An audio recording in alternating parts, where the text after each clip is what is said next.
Hello everyone, Eva here and welcome to the next episode of Outside of Life, where I chat with inspiring artists and create various art-related videos. Before we go to the interview, I wanted to let you know that my course Storytelling with Color and Light is now available for you at artsideoflife.com/color. I designed the course for beginner and intermediate artists, breaking the big topic of color and light into smaller parts to help you understand the main concept so you can make your artworks appealing and believable. So check it out at artsideoflife.com/color. And now, let's go back to the interview. My guest today is Richard Smythe, and in this episode we will also talk about the adventure of working in children's books illustration. Richard is an awarded picture book illustrator and oil painter from the UK. He has worked with publishers such as Simon Schuster, Paula Wiseman Books, Walker Books, Faber and Faber, Little Tiger Press, Francis Lincoln, and many more. In 2017, Water Song, a poetry book for kids he illustrated, has been awarded in the US and the UK. Richard loves working with picture and children's books because no matter how simple the narrative, every book is an adventure in itself and the only limit is your imagination. And now, please welcome Richard and let's go to the interview. So, welcome everyone to the next episode of Outside of Life, and I'm super happy to have Richard here. Hi! Hiya. So I'm super happy that you took time and joined us here, and let's just dive in right away maybe to your background, and maybe you can share some of your biggest turning points, how you got to art and kind of make you to get where you are now. Sure, yeah. Well, basically, I suppose like everybody, I loved to draw as a kid. But when I got to my mid-teens, I got really interested in computers. Mm-hmm. And so I used to like programming computer games just on my own, little silly things. And that kind of took me away from drawing as such. And I ended up going to university to do computer science, which was a huge mistake because I was awful at it. You have to be really good at maths, and I'm not. So I lasted about a year. And then I dropped out and was feeling really low because, it cost a lot of money to go to university, and my parents were sort of, shouting at me saying, you can't quit now, blah, blah, blah. But in my heart, I kind of knew, I'm heading down the wrong path. Mm-hmm. So I had to really think like, what am I going to do in life? And I was lucky because I had done, before university, you do college, it's called college, where you do A-levels in England. And I'd done art then, and I really enjoyed it. And I had, some, I want to say natural talent, but I don't really like that term. But I thought, well, I've always been encouraged with art, so let's try and focus on that. But if you want to go into art courses at university in England, you have to do a foundation year, which I hadn't done. But I wanted to get onto a creative course, and they said, well, you don't have this foundation course, but can we see what you can do? And so I had to kind of like find loads of my old drawings from what was 2 or 3 years ago. And have like an interview and show them all these kind of sketches and life drawings, and they were really bad.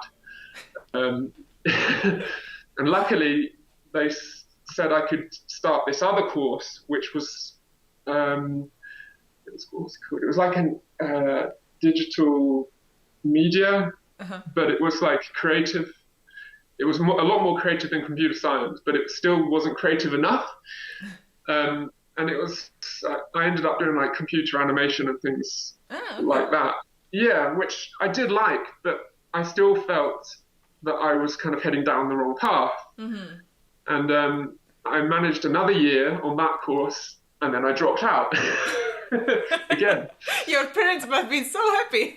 Yeah, my parents were, having a fit at this stage, thinking, oh my God, what is he going to do? So I managed again to switch to another course that was more kind of creative than the last course, which I did end up finishing this time. But it still wasn't a great course. But I managed to kind of do all the assignments the way I wanted to get the most from them. And at the time, I was kind of thinking, I'd really like to get into concept art. And so I kind of modified the assignments to be in line with that aspiration. Okay.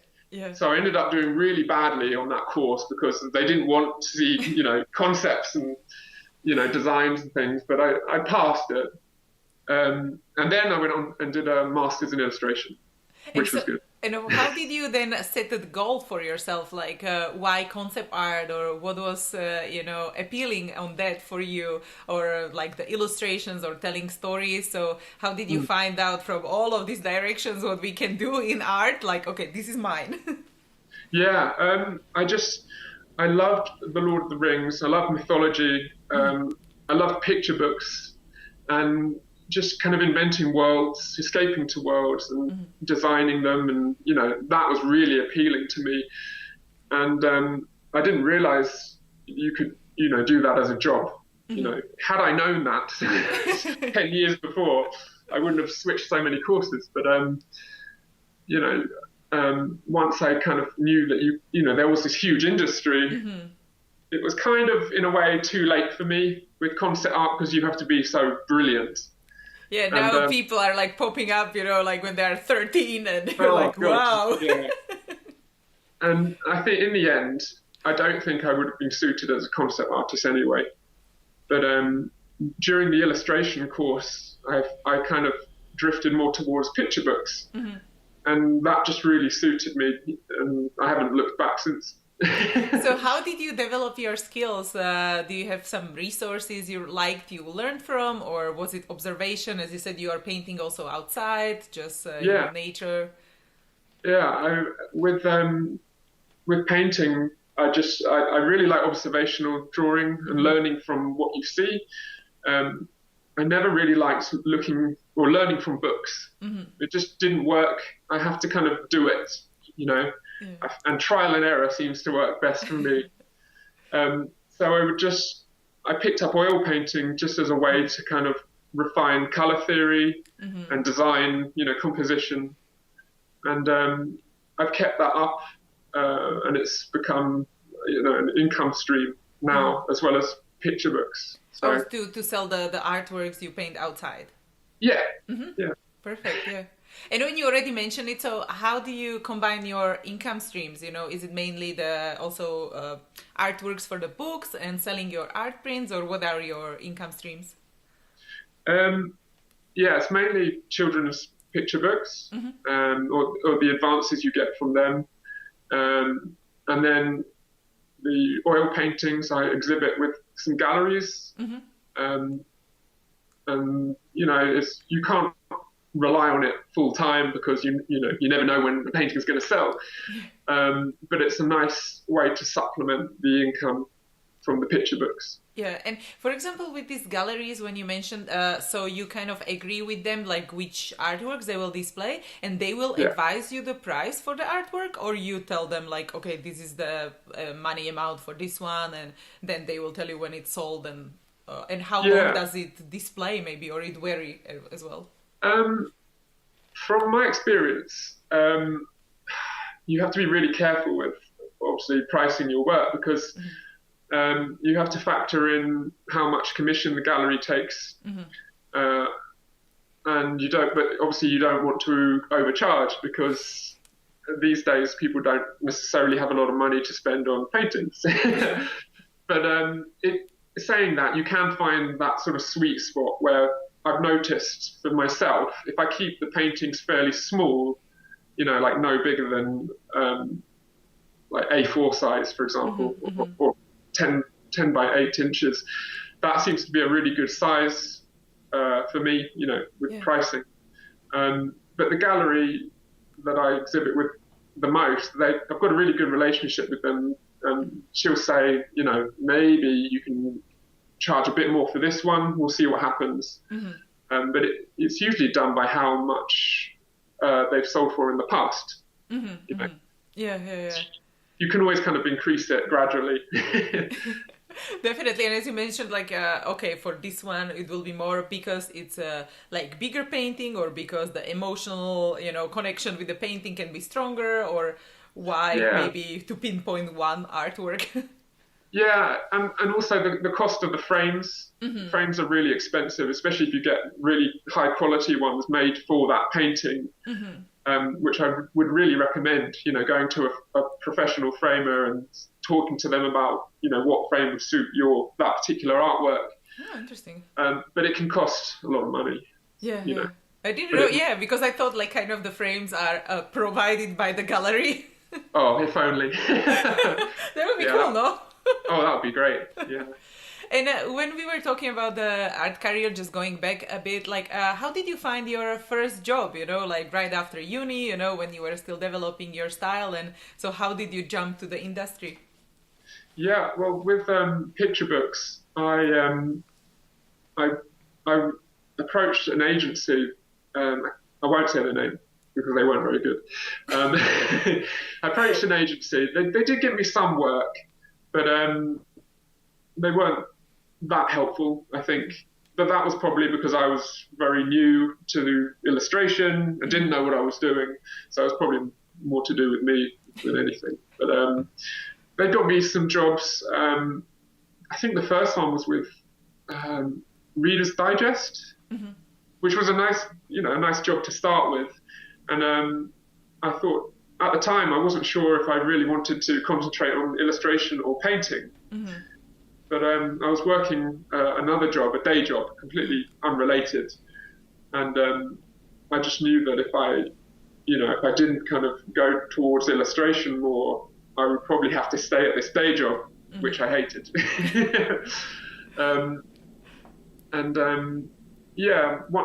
Once you kind of are seen to be working and getting jobs, it kind of snowballs, and more jobs, turn up for you. Yeah. And then eventually I started, well, maybe 2 or 3 years later, I kind of found my groove a bit more and was working. I was producing kind of work more towards children's illustration and picture books. And I changed agencies again to the one I'm with now, who are really good. Bright Group. They're just fabulous. And since then, I've worked on 10 books so far, picture books. I've forgotten the first part of your question. and now, so it's also like just how to find the first job, right? And you mentioned the agency, and now you're happy with your agency that they can give you different jobs, and you can decide what you want to work on, I guess, as well. And you work also on your new book, right? That you wrote the story to. Yeah. That last year, one of the publishers, who I hadn't worked for before, they just approached me because obviously they've seen that I was working on other books, and as I just said, you want to be seen to be working and producing stuff. So they approached me and said, "Have you got any story ideas that you would like to kind of write up and illustrate?" And I was like, "Wow, yes, definitely. I've got tons of ideas." And the book is called Toad Has Talent, about a toad who doesn't realize he has a talent, but by the end of the book, he kind of does have a talent. And it's kind of about, this toad is really shy and awkward, a bit like me, that he kind of finds out that he has a talent, and, it makes him feel better that he has this skill to provide to people, and that kind of fairly typical children's story. Perfect. And so where do you get maybe the main inspiration, or maybe what influenced you in your kind of like childhood years? Did you have like favorite maybe TV series or books, or I don't know, running around with a kite? Well, I loved kids' books. My parents always kind of read them to us, my sisters and I. And there was one particular book called The Snowman. I don't know have you heard of that? There was the animation, of course, but the bloke that wrote it and illustrated it lived very close to us. So that always inspired me to know that this amazing illustrator was so close by. And I did find that very inspiring because it would make me want to write my own stories. And the snowman was set in the same county that I am from, in Sussex, England. So it was like, wow, that's just amazing. So I think that's always stuck with me. And yeah. Yeah, definitely. Yeah, because then you can kind of identify yourself with like, oh, this is my area. This can be like more stories to be told even from the background or other influences, right? Yeah, absolutely. And do you have maybe something strange which inspires you as well? Or maybe strange. Other people would say it's strange, you know? Not, I don't know. I mean, animals feature a lot in my illustrations. I love animals. And I like it when you kind of see them doing things that just they shouldn't be doing. Do you know what I mean? Yeah. And I think that comes into my work quite a lot. Yeah. You know, like illustrations of animals just doing things that they shouldn't be doing. Or maybe you would kind of not expect them to do, right? Like, yes, oh, okay, exactly. This is interesting. Before we continue, let's thank our sponsors. Are you looking for a top quality print shop and online store to sell your art prints? Then you should definitely check out InPrint. InPrint has been helping artists print and sell gallery quality prints of their work all over the world for over a decade. Created by artists for artists. InPrint ensures that you as an artist get your artworks printed in the highest quality and you earn the highest percentage compared to the others in the industry. The online gallery at inprint.com is curated by the members, resulting in a beautiful and unique collection of work. Support your favorite artists, discover new ones, and start selling through your own gallery today. And because you are part of Artside of Life community, you will get a special 10% discount with the promo code ARTSIDE. Don't wait, visit artsideoflife.com/inprint and use promo code ARTSIDE. If you love discovering and trying out new art tools, you should check out Art Snacks. When you subscribe, you will get a box of high-quality art supplies every month. I have already discovered so many amazing new products, limited edition tools and exclusive supplies only available to subscribers. Art Snacks definitely helps me to get more creative and try different art techniques every month.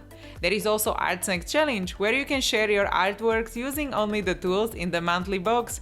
You also get to join the Art Snacks Mix community, where you can talk with other artists like you, inspire each other and improve together. And because you are part of Artside of Life community, you will get a special 10% discount with the promo code ARTSIDE10. So don't wait, visit artsideoflife.com/artsnacks and use the promo code ARTSIDE10. If you are a digital artist, you will love Astropad. Astropad is an app that turns your iPad Pro into professional wireless graphics tablet for your Mac.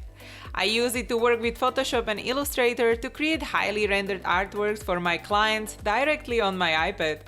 I was super excited to discover Astropad because the painting apps available on iPad don't have all the functionality like Photoshop. With Astropad, I can use all my favorite and custom-made Photoshop brushes, which is super cool. And because you are part of Artside of Life community, you will get an exclusive 10% discount on Astropad Studio licenses. To get started, go to artsideoflife.com/astropad and enter the promo code ARTSIDE. And now, let's go back to the interview. And what kind of helped you to progress the most? What was maybe your aha moment, when you were learning and developing your style? Kind of the moment of okay, this helped my art journey a lot. I think just making mistakes. But was there a specific moment, when you are oh, this is much better? There are loads. You can mention more. Yeah, I'm just trying to... I can't think of one particular time, but yeah, I can't think of... I can't isolate one occasion. I can think of choices or decisions that I've made that I shouldn't have done on reflection and, wouldn't do again. When I started off, I kind of accepted every job. And at one time I had about 3 books to work on in one go, and that was just horrific. So would you say like this was know, the most difficult time of your art career, or would you consider different time which was like the most difficult, and maybe what you learned from it, like value your time and take only the projects yeah, you want to continue on, or definitely that was probably the hardest time in my career, because it was really good that I had 3 clients that wanted to work with me, but having 3 books and to split your time up between each of them and try and do the very best that you can is really difficult. And I was really worried that the quality would slip, because I had to do 3 separate books. Each of them were different to each other, and I would never do that again. And now when you're starting like a bigger project, what is your art process? Like maybe how do you do your research, or how long does it take, and what are your thoughts, like when you prepare? Sure. Now I kind of just take a breath and sit back and kind of just sketch, like go through it methodically. Because now I only generally do one book at one go, I can kind of, you have that freedom to kind of just take it easy, and research around it a bit more, try new things, try new tools, and experiment. Experimentation is one of the major things, I think. So, for example, if you had a book, they will send you a script, and then you can like draw thumbnails, or kind of if you can maybe give some examples like how you work. I'll always start with just rough sketches. I'll read the manuscript and just literally doodle anything on any piece of paper, and just generate ideas through drawing. Just try and get everything that's in my head onto the page. And then if something comes out of there that I want to keep, then I'll develop that separately, and then it will just keep going like that, really. And then eventually I'll kind of develop roughs of the pages, and then once I've gone through the book and got these sketches, I can kind of lay them out on the floor and see the bigger picture. I think that's really important when you're working on picture books, is to kind of see everything in front of you, because it's really easy to get focused on just one spread, one part of the book. So. Yeah, definitely. So you don't work at the beginning with the color, right? So it's more just the ideas or story moments, and then you can work out maybe a different layout or different pose of the characters, or is it like that? And then you go to color? Yes, I'll keep everything kind of black and white, and then I'll go through it all again, but with color added, because obviously color can change a lot of the composition. And do you do like different compositions for one idea, or for you it's like the first idea goes to one composition, so you don't do different variations? It depends. I mean, once I've sent all these roughs off to the editor or the art director, if they think it needs changing, or if I should do another version, then I'll work with them and do another version. Sometimes it can just work, that's nice when that happens. And do you have like a favorite illustration you did so far? What is your favorite baby? I don't. I'm one of those artists who I like the picture for about 5 minutes, and then after that I don't want to look at it again, because I just see all the problems. What do you want to improve? I hate being that way, because I can never. My wife always wants to have my paintings and drawings up on the walls, but I can't do it, because I'll be walking past them like this, and sometimes you get a painting or a sketch that you're really happy with. Everything just kind of gelled, but it's pretty rare for me anyway. And so what are your thoughts on like art style, or maybe personal branding? So when people find your work, they know it's you, or go to your website. So what are your thoughts on this topic? It's obviously very important. And I'm still learning about it, to be honest, because, with the oil painting side of my career, you're always, you're always trying to improve.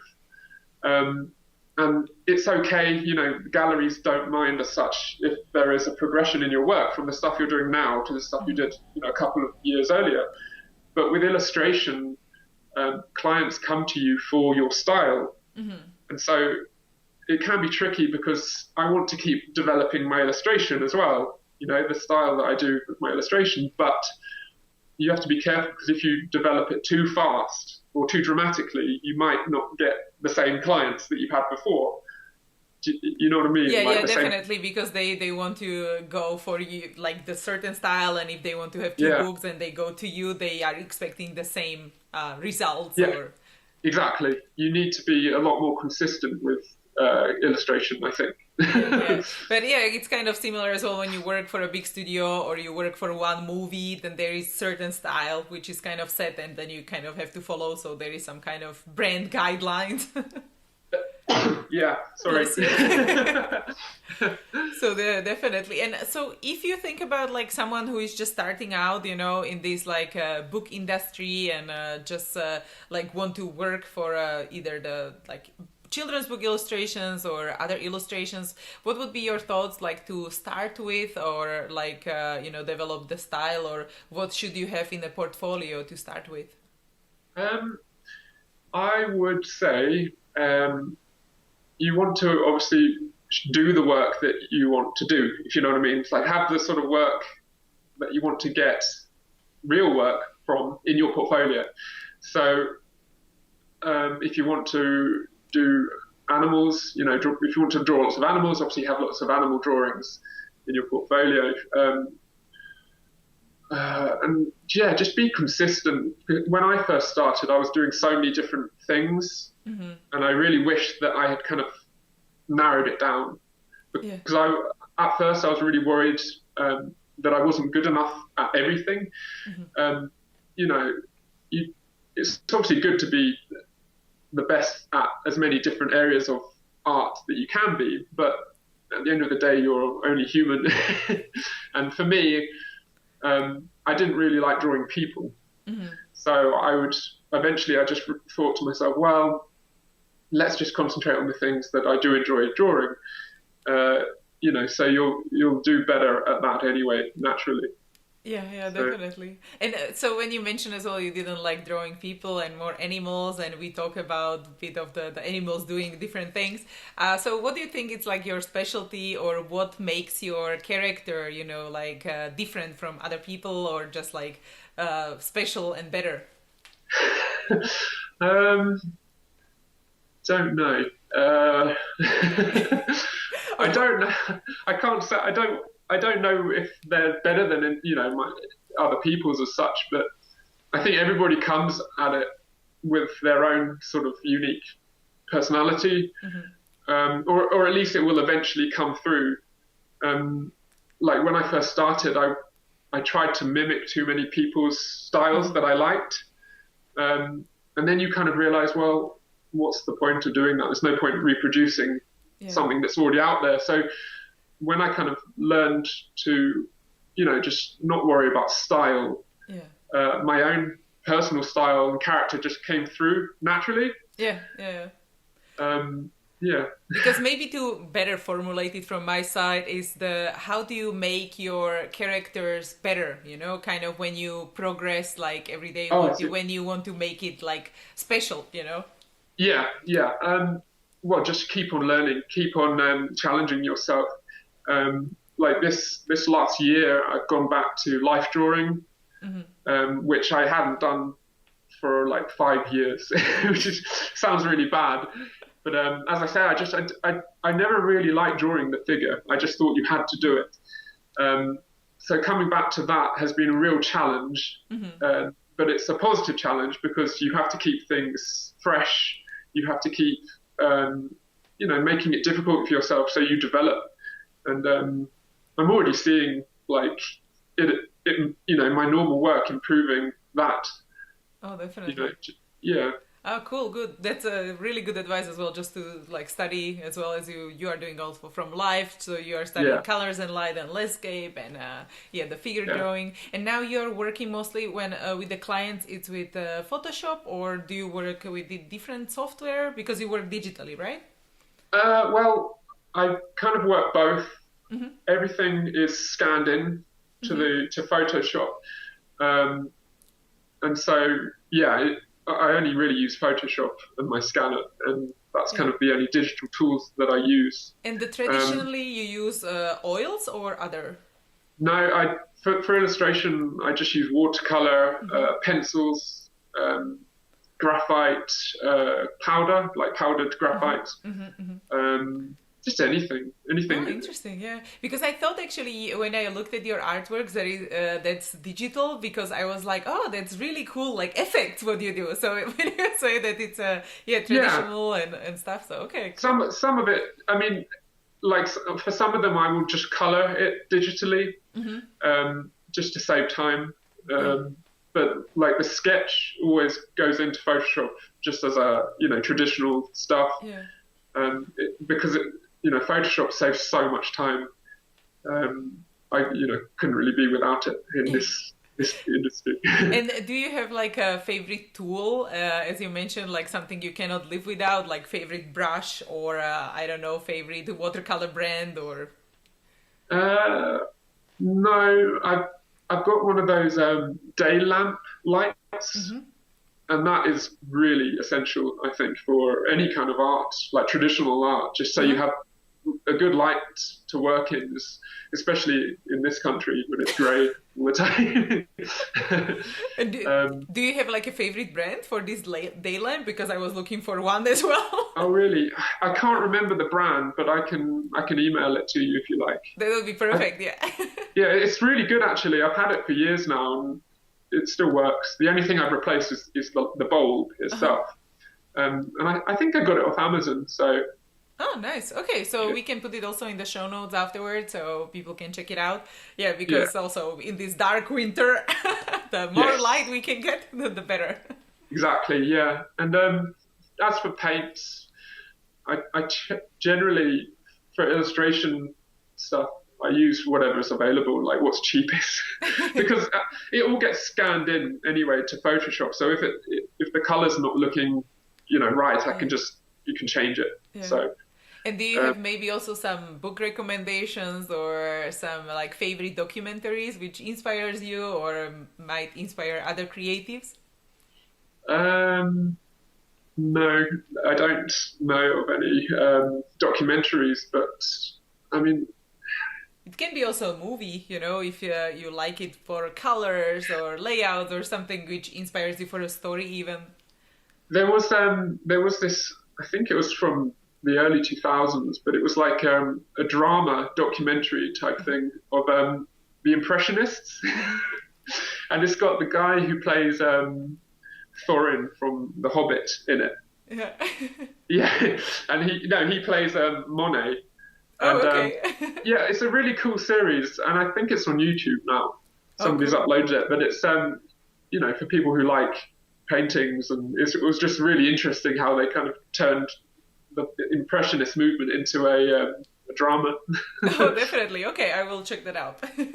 Yeah. And so, how does your normal day look like now? Like how many hours maybe do you draw, or how do you plan your week or the month? So like with all the different projects you work on. Yeah, I have to be really regimented with each day because I have to, I get up about 6 in the morning. Hmm. I have to take the dog out. I do a lot of exercise. I like to keep healthy. Hmm. Um, and so I kind of do things in blocks of time. Hmm. So the first half of the morning, I'll maybe do some sketching, like life drawing, maybe kind of dedicate towards just fundamentals. Hmm. I like to try and do fundamentals every day, even if it's just like an hour or half an hour, Yeah, and yeah. then start, my client work after that because you've obviously warmed up. And but yeah, I tend to stop around 6:30 in the evening. That's usually when my wife comes home from work, and it's nice to have that cut-off point because it's really easy to just keep on going. Isn't it? Like all the time. Yeah, and you just end up being miserable. You know, it's not worth kind of risking your health and. Yeah, because then you are not so productive after some time, maybe. Yeah, exactly.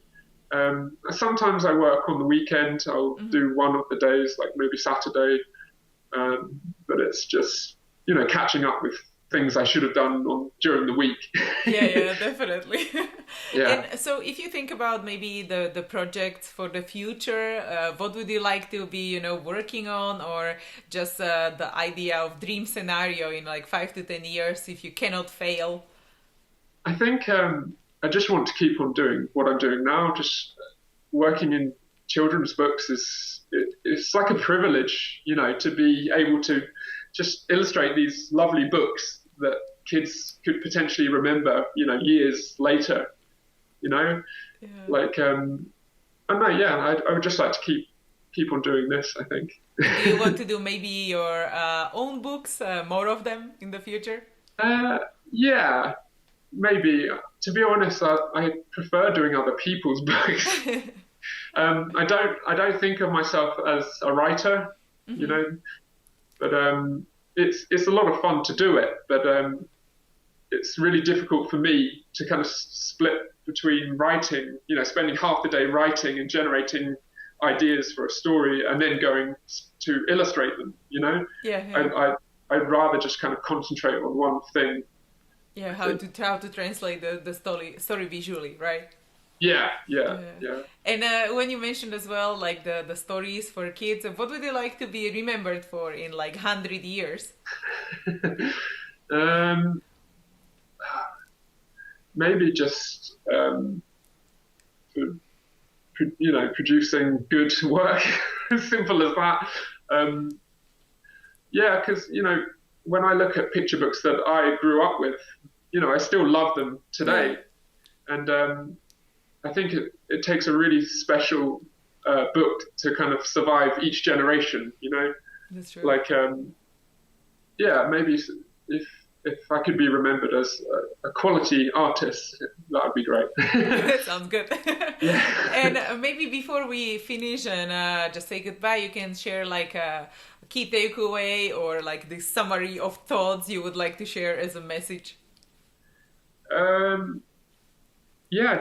I think for anybody that wants to pursue art as a career, you have to obviously really want to do it because it's not easy. And I think you have to kind of manage your expectations a lot. That's not to say that you shouldn't aim high, but I'm probably never going to end up working in a film or a feature animation or whatever. I'd love to. How do you know? Yeah. I mean, you never know, but I don't know. Just be realistic as well. And positive about your goals as well. So Yes. reach for the stars and land on the moon, right? So you're there. Yeah. Definitely have goals in mind because it's the goals that are going to keep you, getting up and doing this every day. Just remember them. Definitely, and just keep going and just like improve and all of that, definitely. Yeah, I mean, hard work pays off. As long as you put the hours in, it will always pay off. That's how I see it. Yeah, perfect. Yeah, I totally agree. And thank you so much again for being here. Yeah. Thank you. And thanks for having me on your podcast. It's an excellent opportunity, and I'm really happy to be speaking to you. Oh, thank you so much again. It was definitely my pleasure and a lot of helpful tips and super great inspiration. So thank you again, and thanks everyone who joined today as well, and I'll see you in the next episode. Thank you. Hey guys, thank you so much for watching. I really appreciate you being here, and if you enjoyed this video, please subscribe because I post new videos every week.